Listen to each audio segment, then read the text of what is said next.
Hello नाजरीन, कैसे हैं आप। आज की वीडियो में आपके साथ एक दिलचस्प इन्फॉर्मेशन शेयर करेंगे। ये इन्फॉर्मेशन है आपके जाने माने नील के लिए। नील एक ऐसा पाउडर जो कुछ सालों पहले तक तो हमारे माशरे में, हमारे घरों में हमारी माएँ बहनें कपड़ों को धोते हुए तो इस्तेमाल करती थी, लेकिन आज उसका इस्तेमाल कम कम नज़र आता है। आइए जानते हैं इसकी तारीख़ क्या है और ये कहाँ से आया और कहाँ चला गया। कहते हैं कि हर लफ्ज़ अपनी एक तारीख़ रखता है, और अगर वो लफ्ज़ लाहौरी रंगबाज हो तो इसके पीछे सिर्फ तारीख़ नहीं बल्कि तहज़ीब, तजारत, जदोजहद और एक आलमी सकाफ़त की बुनियादें छुपी हैं। आज जिस चीज़ को आप जीन्स के नाम से जानते हैं, आज जिस जीन्स की पैंट को नौजवान फ़ैशन का हिस्सा समझते हैं, जिस डेनिम के रंग को जिद्दत की अलामत जाना और माना जाता है, वो दरअसल शुरू होता है लाहौर की इन गलियों से जहाँ बड़े देगों में नील घोला जाता था, जहाँ ज़मीन पर नील की बोरियों की कितारें लगी होती थी और जहाँ नीले हाथों वाले कारीगर कपड़ों पर जादू बखेरते थे। नाज़रीन, ये वो वक्त था जब मुग़लिया सल्तनत अपने अरूज पर थी और शहनशाह अकबर लाहौर आया और उसे दारुल हुकूमत बना लिया। इसके नक्शे कदम पर शाहजहाँ चला और लाहौर की गलियों को मज़ीद वुसअत मिली, लेकिन उन शाही इक़दामात में से एक फ़ैसला ऐसा था जिसने लाहौर की किस्मत को ही बदल दिया। लाहौर में नील की बाकायदा मंडी का क़याम किया गया और लाहौर किले से कुछ फासले पर एक ऐसी मंडी बनी जहां सिर्फ़ और सिर्फ नील ख़रीदा और बेचा जाता था। इस मंडी को अकबर के नाम पर अकबरी मंडी कहा गया और इसके साथ ही जो इलाका आबाद हुआ वो रंग महल के नाम से पहचाना जाने लगा।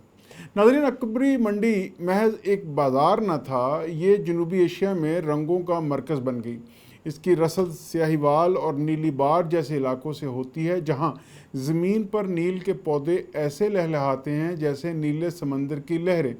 किसान नील के पौधे काटते, उनका अर्क निकालते, उसे बड़ी बड़ी कढ़ाइयों में उबालते और आखिरकार उसे डली या पाउडर की सूरत में तैयार करते। ये डलियां फिर अकबरी मंडी पहुंचती और धूप में सूखती, तोली जाती, टोकरियों और बोरियों में भर दी जाती और फिर इनका सफ़र शुरू होता। नाज़रीन, यह सफ़र था बम्बई, कोलकाता और फिर वहाँ से समंदर पार फ्रांसीसी, अतालवी, पुर्तगाली और डच ताजरान बोरियों को सोने के भाव ख़रीदते और फिर इन्हें बहरी जहाज़ों में लाद कर इटली के तारीख़ी शहर जेनेवा तक ले जाया जाता। नाज़रीन, ये वही जेनेवा है जहाँ से जीन्स का नाम मौखूज़ हुआ। ये नील सिर्फ रंग न था, ये एक मुकम्मल निज़ाम था। जेनेवा के करीब वाक़या फ्रांसीसी शहर नैम में मोटा सूती कपड़ा तैयार किया जाता था जिसे सर्ज कहा जाता था। ये कपड़ा जिनीवा आता जहाँ लाहौरी नील की मदद से इसे नीला किया जाता। नीला रंग ऐसा गहरा, पुख्ता और मुनफरिद होता कि यूरोप में इस जैसा रंग कहीं ना मिलता। ये कपड़ा फिर दर्जियों के पास जाता, वो मज़दूरों, फैक्ट्री के वर्कर्स और मिस्त्रियों के लिए पतलूने सीते। चूँकि कपड़ा जिनीवा से आता था इसलिए इसे जीन्स कहा जाने लगा। दूसरी तरफ नीम के ताजरों को हसद हुआ कि उनका कपड़ा जिनीवा के नाम से क्यों जाना जाता है, तो उन्होंने अपने कपड़े को डी नीम कहना शुरू कर दिया, यानी नीम का कपड़ा। वक़्त के साथ साथ डी नीम डेनिम बन गया और यूं डेनिम जीन्स का इम्तजाज वजूद में आया। इस पूरी ग्लोबल प्रोडक्ट में नाज़रीन जीन्स के 3 बुनियादी जुज़्व थे: नील का कपड़ा, जेनीवा के दर्जी और लाहौर का नील। अब ज़रा तसव्वुर कीजिए कि अगर लाहौर का नील ना होता तो जीन्स कभी नीली ना होती। वो मशहूर रंग जिसे आज भी इंडिगो ब्लू कहते हैं, दरअसल लाहौरी नील था। पुरानी अंग्रेज़ी लुग़त में नील के लिए लफ्ज़ लाहौरी इस्तेमाल होता है।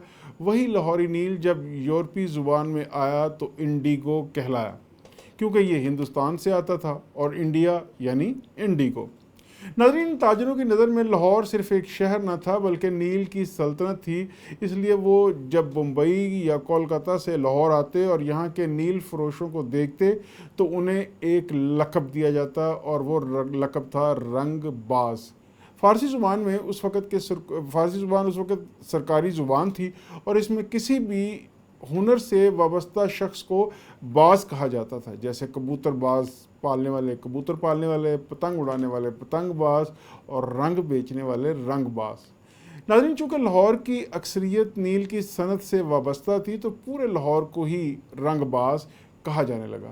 یہ لقب رفتہ رفتہ پہچان بن گیا، اور وہ شناخت جو آج بھی زندہ ہے۔ آج بھی جب کوئی کہتا ہے لاہوری رنگ باز ہے تو وہ دراصل اس صدیوں پرانی تاریخ کو تسلیم کر رہا ہوتا ہے جس میں لاہور کے نیل کو دنیا نیلا کر دیا جس میں لاہور کے نیل نے دنیا کو نیلا کر دیا تھا۔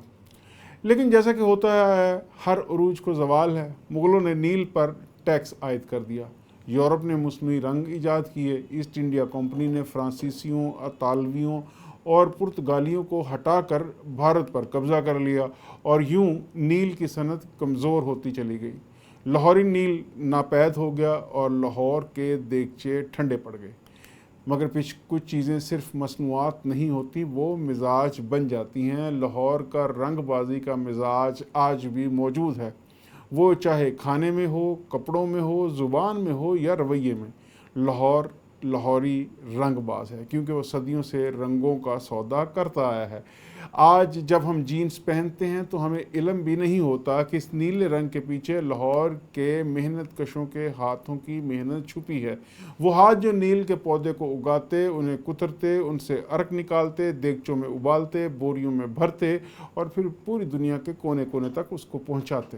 یہ کوئی معمولی داستان نہیں ناظرین، یہ اس ثقافتی ورثے کی علامت ہے جس میں لاہور کا مقام عالمی سطح پر رہا۔ اور جب ہم کہتے ہیں کہ لاہور والوں کو رنگ باز کہا جاتا ہے تو اس میں صرف ایک فکرہ نہیں بلکہ صدی چھپی ہوئی ہوتی ہے۔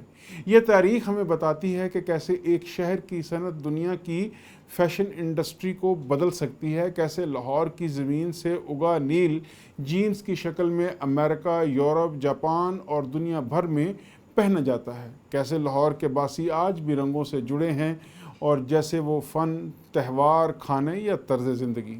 تو جب اگلی بار کوئی کہے کہ لاہوری رنگ باز ہے تو فخر سے کہیے کہ ہاں، ہم وہی رنگ باز ہیں جنہوں نے دنیا کو رنگ سکھائے، جن کے ہاتھوں سے نیلا رنگ نکلا، جس نے جینز کو پہچان دی اور جس نے لاہور کو ایک عالمی رنگ گاہ بنا دیا۔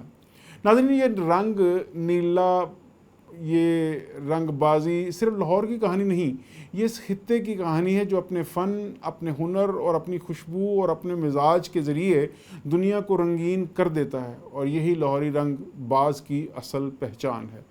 حوالہ جات کا ذکر ہم آخر میں کرتے ہیں تاکہ جنہیں مزید تحقیق کا شوق ہو وہ اصل ماخذ تک جا سکے۔ ان میں ولیم فاسٹر کی کتاب the English factories in India, Irfan Habib کا atlas of the Mughal empire, Muzaffar Alam کی تحقیق the crisis of empire in Mughal north India, اور ٹاٹیس کا سفرنامہ، سر تھامس رو کی سفارتی رپورٹس، رچرڈ ایٹن کی کتاب اور برٹش گیزٹڈ شامل ہیں۔ ان سب میں لاہور کی نیل انڈسٹری کا واضح ذکر موجود ہے جو اس داستان کو صرف کہانی نہیں بلکہ تاریخی سچائی بتاتا ہے۔ یہ تھی رنگ بازی کی وہ داستان ناظرین جو نیل سے جینز تک کا سفر طے کرتی اور لاہور کو ایک عالمی ثقافتی سرمایہ بناتی ہے۔ امید کرتا ہوں آپ کو یہ ویڈیو اچھی لگی ہوگی۔ اگر یہ ویڈیو اچھی لگی ہو تو اسے شیئر کیجیے گا، لائک کیجیے گا، کمنٹ کیجیے گا۔ اپنا ڈھیر سارا خیال رکھیے گا۔ اگلی کسی ویڈیو میں ملتے ہیں۔ اللہ حافظ۔